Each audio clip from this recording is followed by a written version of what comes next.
प्यारे मित्रों नमस्कार। आपका हमारे वीडियो लेक्चर में बहुत बहुत स्वागत है। आज हम लोग दीर्घाती सूत्र जिसे श्रीधराचार्य के नियम या श्रीधराचार्य नियम कहते हैं को स्थापित करना सत्यापित करना सीखेंगे। तो प्यारे मित्रों पहले श्रीधराचार्य नियम को समझते हैं। श्रीधराचार्य भारतीय मूल के प्राचीन गणितज्ञ थे, मतलब प्राचीन भारत के एक गणितज्ञ थे। ठीक है, जो कहने का तात्पर्य 870 ईस्वी के आसपास यानी 9वीं शताब्दी के यह गणितज्ञ थे भारतीय मूल के। ठीक है, जिनके द्वारा इस सूत्र को सत्यापन का बात रखा गया था। तो आज हम लोग दीर्घात समीकरण सूत्र जो मूल x बराबर -b प्लस माइनस √d/2a होता है को स्थापित करेंगे। इस सूत्र को हम लोग दीर्घात समीकरण का सूत्र या दीर्घातीय नियम या श्रीधराचार्य के नियम भी इस सूत्र को कहा जाता है। ठीक है, इस d बराबर हम लोग जानते हैं कि b² - 4ac होता है। तो आज हम लोग दीर्घात समीकरण सूत्र को स्थापित या श्रीधराचार्य के नियम को स्थापित यानी इस सूत्र को इस श्रीधराचार्य का नियम कहा जाता है को स्थापित करना सीखेंगे कि आखिर यह सूत्र आया तो कैसे आया। तो आप वीडियो के अंत तक बने रहेंगे तो आप इसको सीख जाएंगे बहुत सिंपली। तो प्यारे मित्रों हमने इस सूत्र को सत्यापित करने के लिए लिख रखा है दीर्घात समीकरण। देखिए माना दीर्घात समीकरण x² + bx + c = 0, जहां आप जानते हैं कि a b c सभी वास्तविक संख्या के हैं तथा a ≠ 0 यानी a का मान को कभी 0 नहीं होना चाहिए। ठीक है, तो अब हम लोग इसको सत्यापित करने के लिए आगे बढ़ रहे हैं, तो आप वीडियो के अंत तक जरूर बने रहें। मित्रों अब आपको इसको सत्यापित करने की थोड़ी सी बातों को ध्यान रखना है। क्या ध्यान रखना है मित्रों? अगर आपको पूर्ण वर्ग विधि द्वारा हल करने की विधि याद है तो सर्वप्रथम हम लोग को d निकालना होता है। तो d हम लोग निकालेंगे तो इतना आएगा। उसके बाद हम लोग इस समीकरण को लिख लेते थे। कैसे इस समीकरण को लिखते थे? तो यह समीकरण आपको क्या दिया है? चूंकि ax² + bx + c = 0। ठीक है, इसके बाद हम लोग क्या करते थे? x² के गुणन से सभी में भाग देते थे। और देखिए इस तरह से हम लोग करते थे ax² + bx + c = 0, मतलब इसके नीचे भी है, इसके नीचे भी है और इसके नीचे भी है और इसके नीचे भी है। दे सकते हैं ना भी दे सकते हैं इधर इसको। तो यह आपको कटेगा तो क्या बचेगा? x² ध्यान दीजिएगा और यह बचेगा b/a × x प्लस में c/a और इसको हम लोग दूसरी तरफ भेज देते थे तो माइनस में हो जाएगा c/a, क्योंकि यह तो फिर भी हमारा 0 बचेगा। अब हम लोग यहाँ से क्या करते थे? यहाँ से हम लोग करते थे, आप ध्यान दीजिएगा कि जितना भी x में गुणनफल हुआ करता था, क्या जितना भी x में गुणनफल हुआ करता था उसको हम लोग क्या करते थे? देखिए x के गुणनफल यानी b/a में 1/2 से गुना करते थे और उसको होल स्क्वायर करते थे। आपको याद होगा। तो इसको मित्रों होल स्क्वायर करेंगे तो हो जाएगा b² बटा में 4a²। ठीक है, और इसको हम लोग दोनों तरफ क्या करते थे? जोड़ देते थे। ये आपको याद होगा। तो अब मैं डायरेक्ट लिख रहा हूं। अब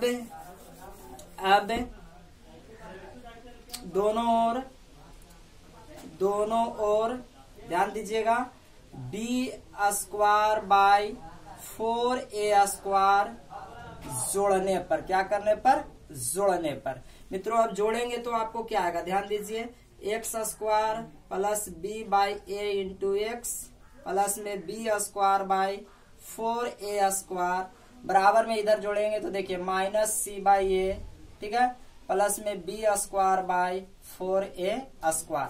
हम कहे थे कि पहले आप इधर लघुत्तम बना लीजिएगा। ठीक है, तो आइए मैं इस सूत्र को मिटा रहा हूँ। तो दूसरी ओर मित्रों हम लोग लघुत्तम बनाएंगे तो देखिए दूसरी ओर का लघुत्तम हम लोग को होगा 4a²। ठीक है, तो देखिए a से यह कटेगा, एक ठो a बचेगा यानी आपको बचेगा माइनस में 4ac। देख लेते हैं एक बार, a से ही कटेगा तो 4a बचेगा, c से 4ac और प्लस में आएगा b²। ठीक है, अब दूसरी ओर मित्रों देखो, दूसरी ओर देखिए हम लोग क्या करते थे कि आगे का होल स्क्वायर कर दीजिए x का और पीछे का भी होल स्क्वायर कर दीजिए इस तरह से b/2a का होल स्क्वायर। ठीक है, आपको ध्यान होगा हम लोग करते थे। और फिर यहाँ प्लस है तो प्लस दीजिए, अपना मन से 2 लिखते थे। ठीक, एक बार आगे का और एक बार पीछे का, यानी आगे का x और पीछे का b/2a। अब आप एक बार देखिए स्क्वायर के स्क्वायर रहेगा, यह 2 से 2 कटेगा तो b/a x बचेगा और इसको स्क्वायर करिएगा तो यह बचेगा। अब यह सूत्र पर आ गया, क्या आ गया? तो तो x plus B by 2a का होल स्क्वायर आ गया। ठीक है, और दूसरी ओर मित्रों सजाएंगे तो आप ध्यान से देखिए, आपको जगह बी स्क्वायर माइनस 4ac बटा में 4a स्क्वायर। मित्रों आप इसके जगह पर चाहे तो डी भी रख सकते हो। तो अब हम लोग क्या कर रहे हैं, ये स्क्वायर से रूट हटाएंगे। ठीक है, तो देखिए आपको बचा x plus B by 2a, square हटा रहे हैं तो उधर दूसरी ओर हम लोग को क्या चल रहा है, रूट चल रहा है। क्या इसके जगह पर डी रख सकते हैं? बिल्कुल, आपको इच्छा हो तो रख सकते हैं, नहीं तो यहाँ भी छोड़ सकते हैं, बटा 4a स्क्वायर। देख लीजिए ध्यान से, इस तरह से आएगा। ठीक है, अच्छा अब आगे हम लोग बढ़ेंगे मित्रों। तो देखिए डी के तो रूट अंडर डी ही रहेगा, और यह प्लस माइनस आता था, रूट अंडर डी के डी रहेगा। और देखिए 4 के वर्गमूल 2 और a स्क्वायर के वर्गमूल a, और यह क्या बच गया, x plus B by 2a बच गया। अब देखिए हम लोग क्या करते हैं कि बी बाई 2a को दूसरी ओर भेज देते थे, तो आपको क्या बच रहा है, देखिए यह प्लस माइनस में है तो आपको बचेगा, देखिए प्लस, यह हमको बी बाई 2a दूसरी ओर जाएगा तो प्लस माइनस बचा रहेगा आपको रूट डी बटा 2a, और माइनस में आपको आ गया बी बाई 2a। ठीक है, इस तरह से बचा रहेगा x बराबर। तो आप चाहें तो x बराबर, अब यहां से आप क्या निकाल सकते हैं, इसको आप देखिए मित्रों, अगर हम लोग इसको हल करें तो हम लोग को क्या आ सकता है, हम लोग को आ सकता है, ध्यान से देखिए, 2a को हम लोग 2a लिख दें। ठीक है, तो 2a को 2a लिखेंगे तो हम लोग को आ जाएगा plus minus root under D और माइनस में b। ठीक है, x बराबर, अब हम लोग इसको क्या लिख सकते हैं, थोड़ा सा आप ध्यान से देखिए, मैं इस स्टेप को आगे बढ़ा करके इसको सिंप्लीफाई कर रहा हूं, और थोड़ा सा देखिए, अगर आपको यह दिखाई दे रहा हो तो मैं इधर लिख दूं, इसलिए x बराबर आपको क्या आ रहा होगा, इसको सजाएंगे तो माइनस b। ठीक है, plus minus root under D बट्टा में 2a लिख सकते हैं, और यही सूत्र हम लोग को क्या करना था, सत्यापित करना था। तो आशा करते हैं कि आपको यह समझ में जरूर आया होगा। इसलिए आप x बराबर कर सकते हैं minus B plus minus root under B square minus 4ac बट्टा में 2a। आपको जो सूत्र भी दिखाना हो आप दिखा सकते हैं। तो आप लोग को जहां तक हमें अनुमान है कि आपको यह जरूर समझ में आया होगा कि हम लोग बी स्क्वायर माइनस 4ac सूत्र को कैसे सत्यापित माफ करिए, मूल x का सूत्र minus B plus minus root under D by 2a या plus minus root under B square minus 4ac बटा 2a को कैसे सत्यापित करते हैं, बहुत सिंपली ढंग से आपको जरूर समझ में आया होगा। ठीक है, तो अब हम लोग इस वीडियो के, अब इस सूत्र के माध्यम से हम लोग कुछ आगे प्रश्नों को हल करेंगे। तो आप वीडियो के अंत तक जरूर बने रहें। या अगर आपको पसंद आया है तो प्लीज लाइक और शेयर जरूर करें।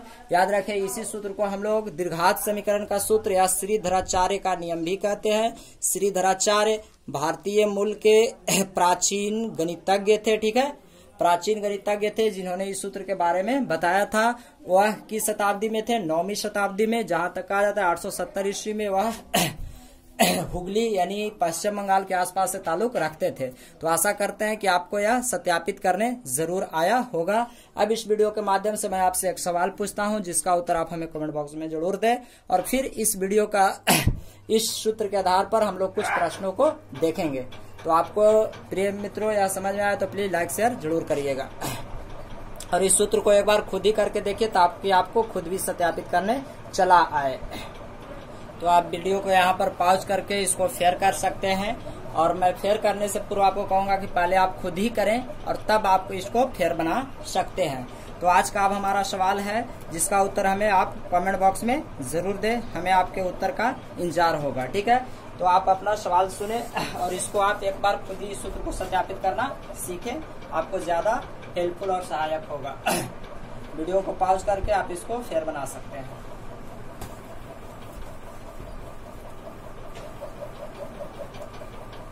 तो आज का हमारा सवाल है, निम्न में से कौन रैखिक बहुपद व्यंजक है?